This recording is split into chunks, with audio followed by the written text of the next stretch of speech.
Hi, yes, my name's Chris Chiasson. I've been in the professional cooking business now for 10 years, and today I'm going to make potato gnocchi. It is a potato pasta dumpling. I learned the importance of making pasta from actually a man who's in this room right now, Maurizio Modica. He's actually the Coleman's chef. I'm very pleased to have him here today. I owe him a lot in my cooking career. So gnocchi is, like I said, a potato-based pasta. It's a dumpling style. Our recipe that we're using today calls for roasting the potatoes. So in order to begin, you start by poking the potatoes to let the extra moisture escape. So you, whether it's a fork or a knife, you perforate the potatoes just to help the moisture escape. When you're making gnocchi, you want the potatoes to be fairly dry because you'll be adding flour and eggs and salt and everything to it as well. And the key to making gnocchi is not over kneading it. It is very easy to overwork gnocchi, but once you get the hang of it, it's really something very easy anyone can do at home. And it's, personally, out of all the thousands of types of pasta there are, it is my favorite. The potatoes we're using today, we were given by Ripple Trail Farm. They're here today. They're a great farm. If anyone has a chance to go out and see them, it's a beautiful, beautiful place. So the potatoes take about 45 minutes to an hour, depending on the potato itself. You can constantly check them, just keep a time on them and have a look as they're cooking. So today I do not have an oven up on stage. So through the miracle of preparation, I'm going to put this in my individual oven.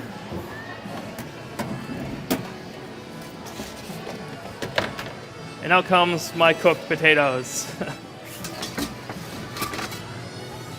Now, when doing a gnocchi, there's several different ways in order to mash the potatoes. There is like the style of like using a potato ricer or like even a masher or a fork, whatever has the most convenient in your house. You know, you don't have to go out and buy specialty equipment to make potato gnocchi. It's something everyone else has in their home.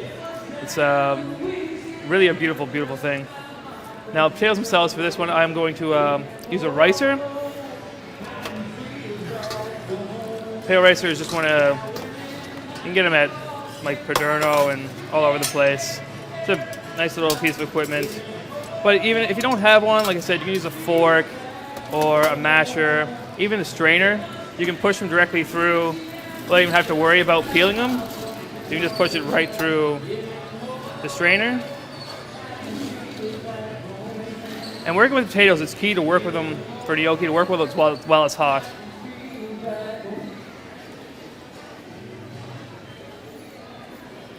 If it gets cold, the gluten will build, and it'll make tough potatoes, or tough gnocchi, sorry. So yeah, you can use a strainer, or in professional kitchens, we usually have like what's known as a drum sieve or a tammy, which also works for pushing the potatoes through. But I'm going to use something that's most commonly used and people have in their homes nowadays, is a potato ricer. Or like I said, a fork works. Oh, 1 second. Now, when doing the potato gnocchi, it is key to try and get all the skins off the potatoes when you're doing the gnocchi. So I will peel them. Now, gnocchi is known to be an Italian dish, but the addition of actually making it with potatoes is relatively new, within the last like 400 or 500 years. But gnocchi is believed to originate in like Middle Eastern Europe, and was during the Roman expansion into the colonies of the rest of Europe. The soldiers brought the gnocchi back. Now, traditionally, it was made with like usually leftovers like polenta and wheat flour, but potatoes really wasn't introduced into Europe until about the 1600s, which is very interesting because now when a lot of people think of gnocchi, they think of potato, but traditionally it wasn't made with potato. The word gnocchi is believed to derive from two Italian words. Whether they're not really sure exactly which one, but it either means, they believe it may mean knuckle, the same word for knuckle that you use in Italian, or tree knot, like a tree knot you see like in any tree. And like I said, it is very key to work with your potatoes while they're hot, while making gnocchi. I'm only going to make a small batch for the demonstration here today.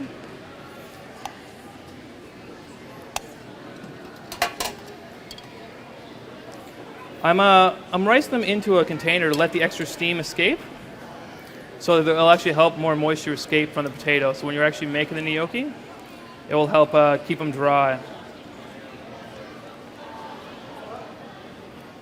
Ooh, these are hot. And like I said, I've been cooking now 10 years, and I do love what I do. I have to say, it is a great job. It's a lot of work, and it's hard, but it allows me to do these great things with you people today. That just makes it that much more fun and exciting. Okay. Now, if you can see the potatoes on the screen, they're pretty spaced out, and they're fairly dry. They are still very hot. And at this preparation, at this point, I will begin to add my ingredients. Now, the recipe we're using today is just a regular potato gnocchi. When it comes to gnocchi, you can use a lot of different things. You can add in sweet potatoes, or herbs, or roasted garlic. You can use you don't even have to make it with potatoes at all. So for this recipe, we are using 1 egg yolk and 1 whole egg. Add that in the middle. Create a little well in the center. And on the outside, I'll add my flour. I will slowly incorporate the flour and the eggs together. Now you can do this by kneading it like you would bread or any other pasta dough. But in this situation, what I want to do is I'm going to actually cut the flour in. Now you can cut it in with your hands or a spatula or a knife, but I have it's known as like a French scraper or a palette knife. So I'm going to incorporate this in. Oh, forgot my salt. Can't forget the salt. About a teaspoon of salt, about a tablespoon of olive oil. Now when I incorporate potatoes, I slowly cut in the flour and mix the eggs at the same time, trying to keep it all within reasonable center of the board without making too much of a mess.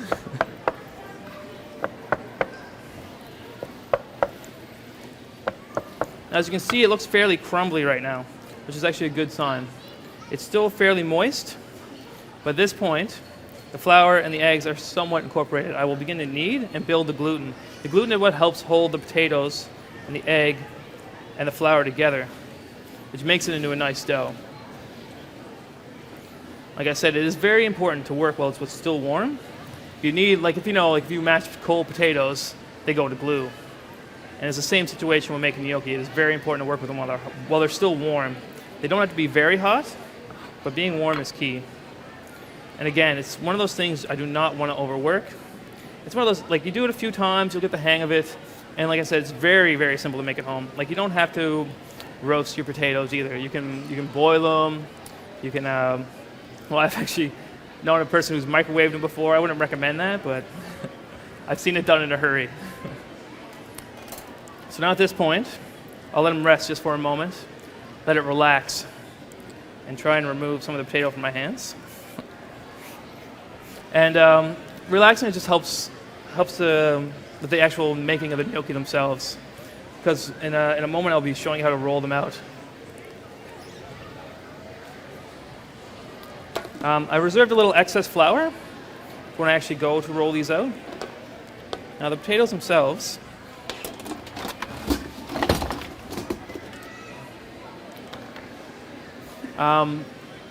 it's known as a potato gnocchi, it's known as a dumpling. And I'll show you the form of them, what they look like when they're finished. You can use a fork to roll them off the back of a fork while you're rolling them off the tip of your thumb. Now, need a little flour for my hands.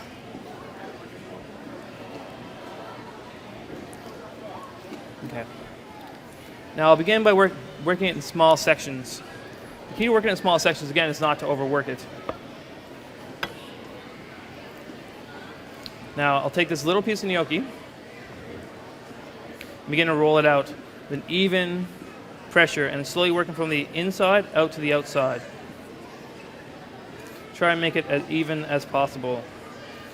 But for home preparation, You can cut them any shape you want, really.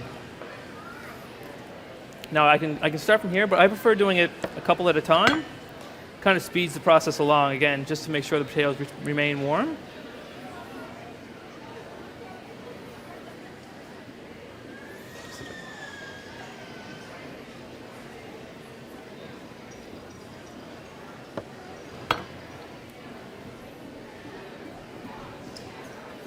Like I said, nice, even pressure while rolling it out.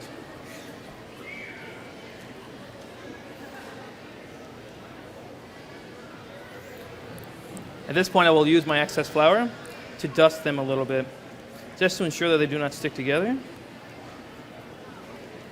This will help with the final cutting as well.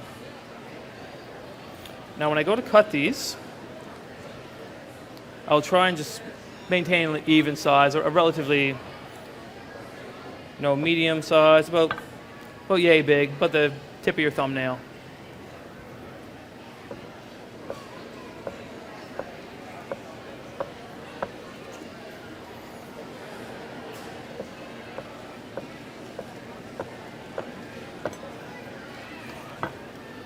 Now I have all my gnocchi, little individual pieces. And I've known a place, you can just cook them off as like this. This would be totally fine. But a lot of people, like myself, prefer to roll them or to form the actual gnocchi. It actually helps catch the sauce, whatever sauce you're going to use, like whether it's tomato sauce or a pesto. So you can roll them off the back of a fork. In doing so, you get these this little design with a little pocket in the back. That will help hold the sauce. When you actually go to eat the gnocchi, there'll be sauce inside your little potato dumpling. Now this is, like I said, you can do it off the back of a fork, but I also have what's known as a gnocchi board. These work very well as well. These are fairly cheap. You can pick them up all kinds of places. And you just roll them off your thumb. This makes it a lot easier than I find than using a fork. But like I said, like at home, it's not really key. And with this one, you can see the difference between the two. There's more of an even grain, different pockets.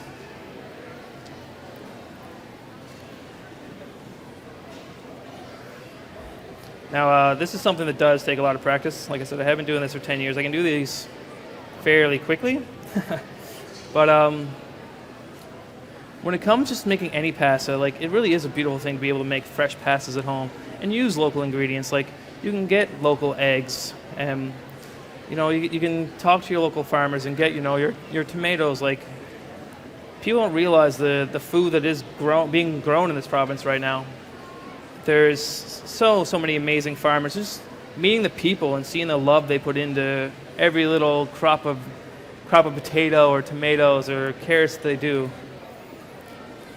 And great places like Coleman's really emphasize using local ingredients, trying to support your local farmers. Again, I'll repeat the process. Now, there's a point in time, if I was not doing this quick enough, that the potatoes could get a bit cool, and then they'll become gummy. What we can do is you can do it in smaller batches. And even where I previously riced them, you can put them in a bowl and keep them in a warm oven, and then just go back to it and then add your next ingredients and just do smaller batches. Now, if I were to, you could also freeze these. Right now, these on a tray, you can just freeze as is in your freezer, and then you can portion them up into containers just for kids' lunches, and just drop them. All you have to do is drop them in boiling water, have your sauce made, and away you go. Now, when it comes to cooking the gnocchi, there is a few different methods, but it's very, very simple, actually. When it comes to the physical cooking of the dough itself, you just drop them in boiling water, boiling salted water, and you'll know when they're done because it will float to the surface. And when they float to the surface, just let them go for another couple seconds. You can take one out and try it and see if it's cooked enough for you. And then right away from there, you can either drop them in ice water or put them right into your pasta sauce. Or again, you could put them in ice water and toss them in oil and reserve them for later. Or just put them on a tray with oil and keep them for later.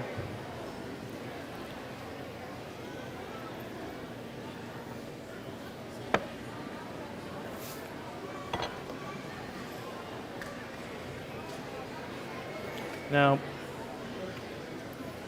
these potatoes we got from Ripple Trail Farm, I have to say, were perfect for making for making gnocchi today. I've had batches of potatoes before that you never know. Like every potato is different.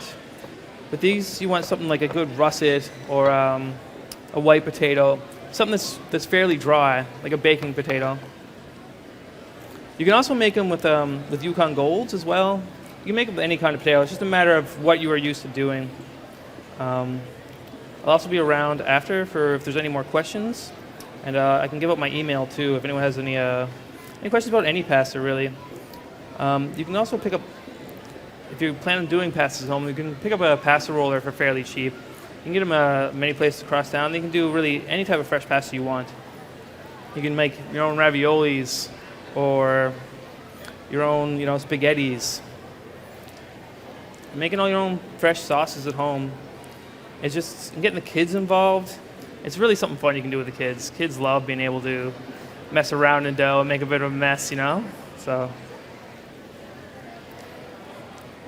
it's really all just about having fun and cooking at home and bringing people back into the kitchen at their house. I know my own family. I remember growing up, dinner time was a big thing for us. Being home and sitting around, talk about the day and sit around having a family meal, but that doesn't happen anymore. Everyone's sitting down watching TV, eating, TV dinners. But I think in order to remain sustainable, especially in this province, because we don't grow really enough food to support the amount of people who live here, that we really need to start supporting our local farmers and our local produce and make it more of a mainstay.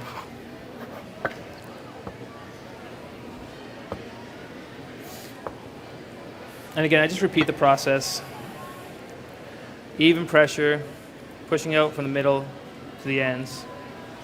You don't have to push too hard. Just gentle pushing.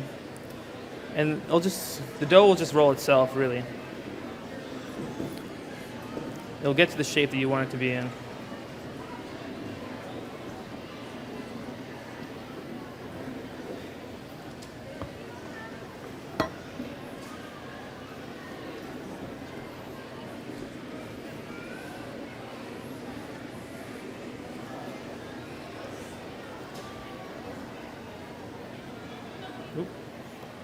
Again, a little bit of the excess flour to dust them, to help with the cutting process.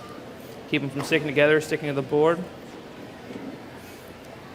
Now, you can do this directly on your countertop, so you don't have to do it on a cutting board. Or you can mix the dough on the sheet pan or directly on your counter, as long as it's clean. I'm just using the cutting board just for really cleanup purposes. It makes it a lot easier for me.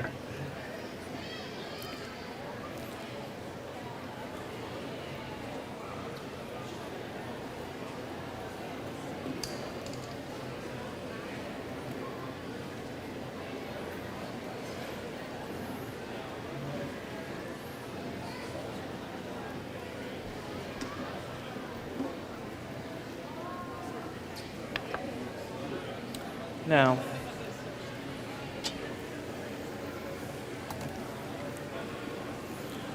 I have my water boiling, which is already salted. Put on about a tablespoon of water, and I will add my gnocchi to the water. I have a bit too much here for the size of my pot, so I'll just add a little bit at a time.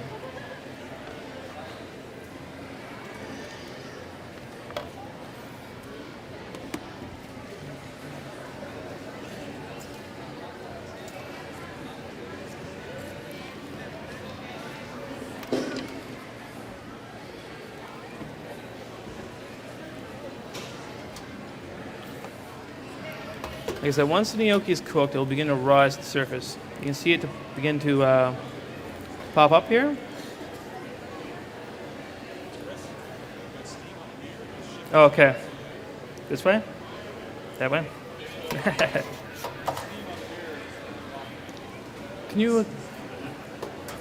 This way?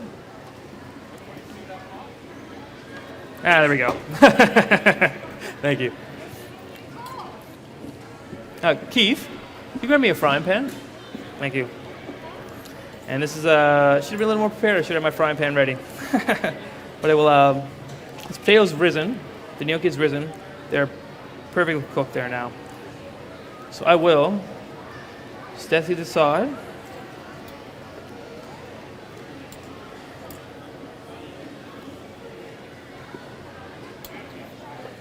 And let's have my, there it is. All right. Now repeat the process. Drop a bit more gnocchi.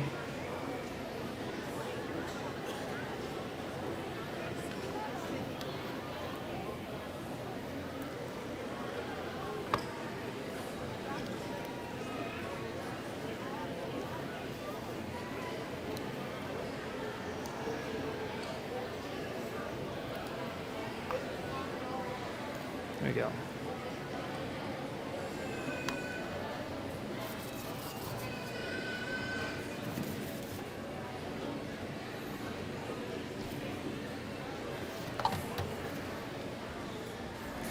Thank you. No worries.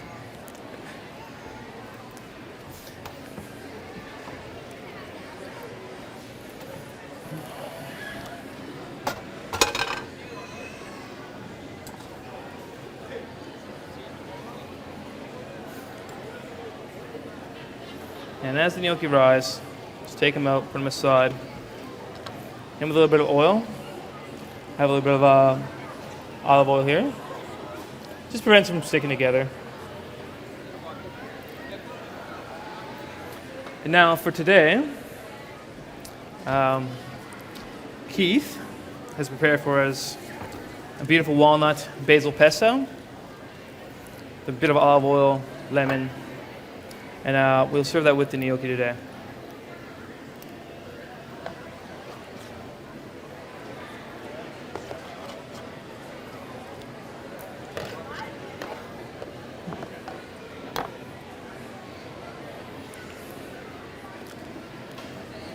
Again, I will repeat the process. The flour down. These batches I'll roll off the back of the fork. Now, so you don't have to pick up a gnocchi board. You can just roll them off the back of the fork. If the fork is sticky, just hit it with a bit of flour and wipe off the excess potato.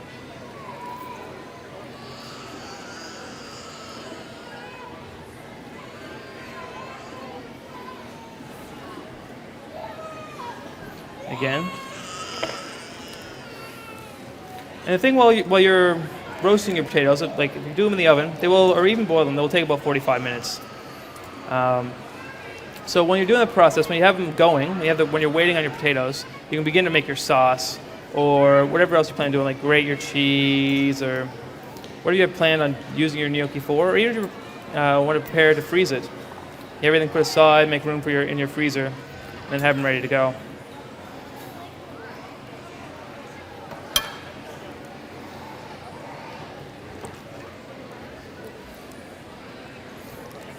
It's been a long time since I rolled them off the back of a fork, but I kind of like the shape of it better.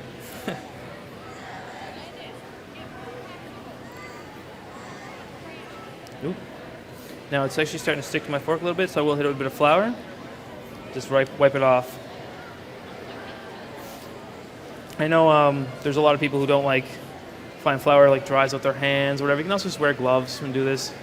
Makes cleanup again a lot easier. Just dispose the gloves. I hate to promote wastage, but it makes things a lot easier. And water's back up again. So just drop the next batch of gnocchi in.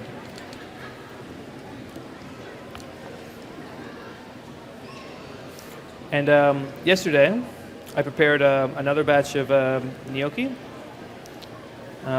Just to make sure I could still do it. Get some practice in. So I brought some extra here as well. And again, I cooked them off yesterday, the same as I'm doing now. Tossed them in oil and kept them in the fridge. And they can hold up to 5, 6, even a week. I think that's enough.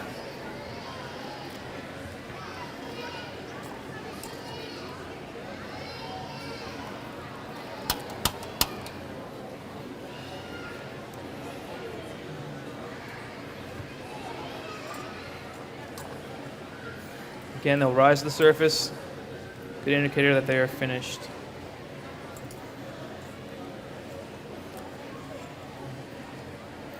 Now, I've been debating about this all week, whether I was just going to serve them, just cook the potatoes off in the boiling water, whether I was going to pan fry them. But I think I'm going to try and pan fry them here. Get a nice, beautiful non-stick pan. Get a nice little bit of a crust on them. Kind of makes them a little bit crunchier. It's caramelize the sugars. Makes them a little bit sweeter. Oop. That's it. Drop these last 4 in.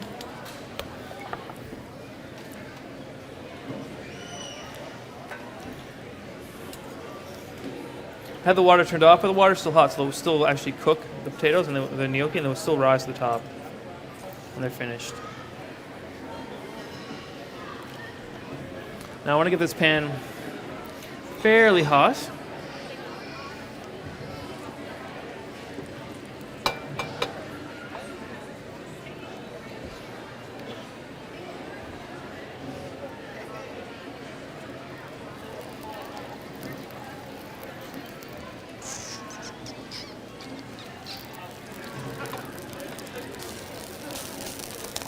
Getting close.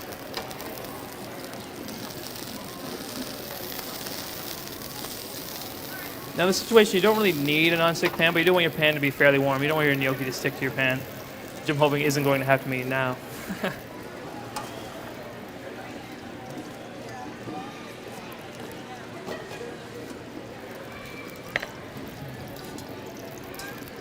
Okay, and I'd like to thank the staff here who put this show together.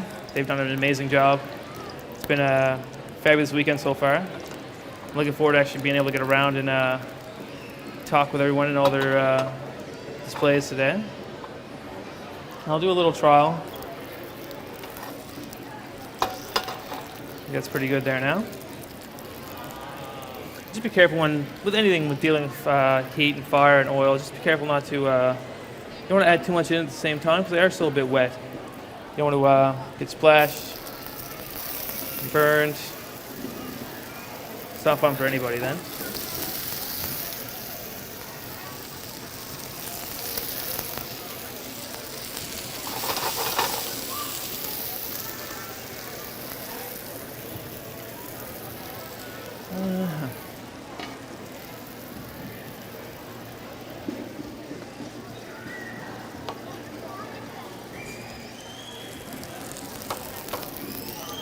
Grab tweezers.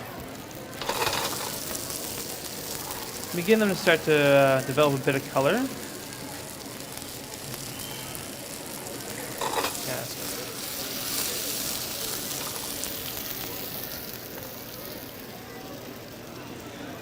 Grab my other tray from down below.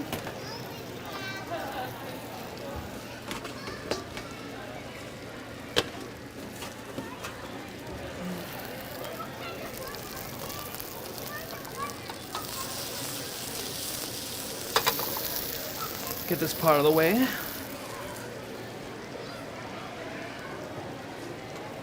So I can show you properly. You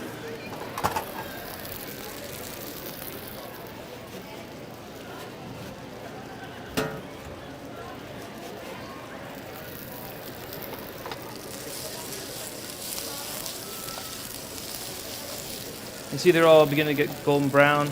Nice little crust.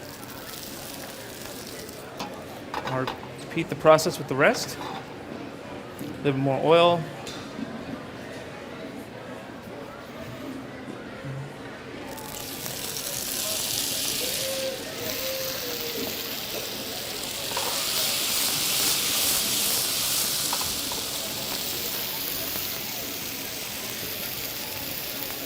There are a lot of different things at this point you can do with your gnocchi as well. After this, like you can just serve them in a soup or with a sauce. You can even do a gnocchi salad too if you'd like a regular pasta salad. Just use your potato gnocchi. It's really quite versatile, like any other pasta.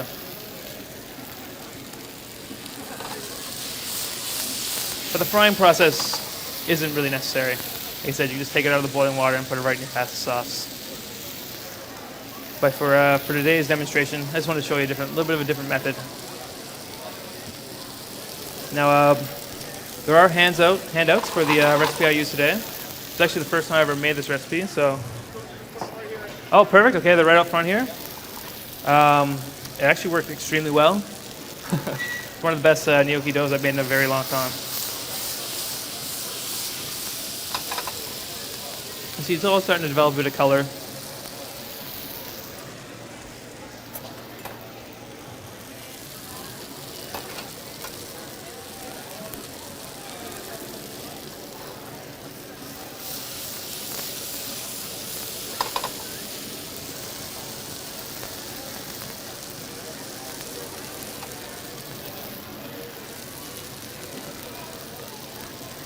At this point, I'm going to start adding my toasted walnut pesto.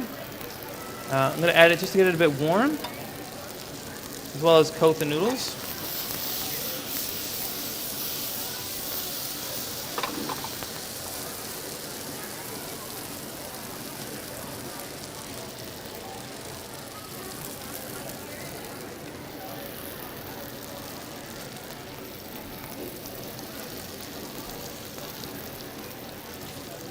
This smells quite delicious.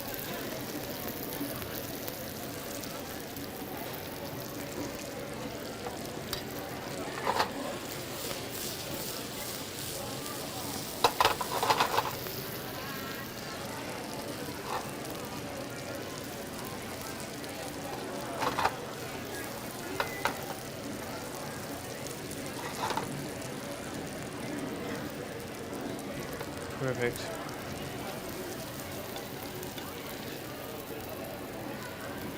Thinking of a little bit more of this pesto.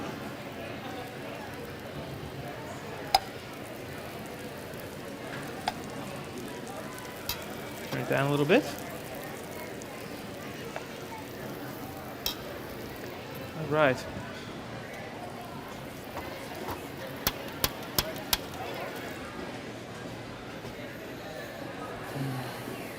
I'm gonna bring this water back up. I have some the stuff I cooked off yesterday. I'm just bring that back up to a boil. I'm just gonna add it to the hot sauce for some little samples.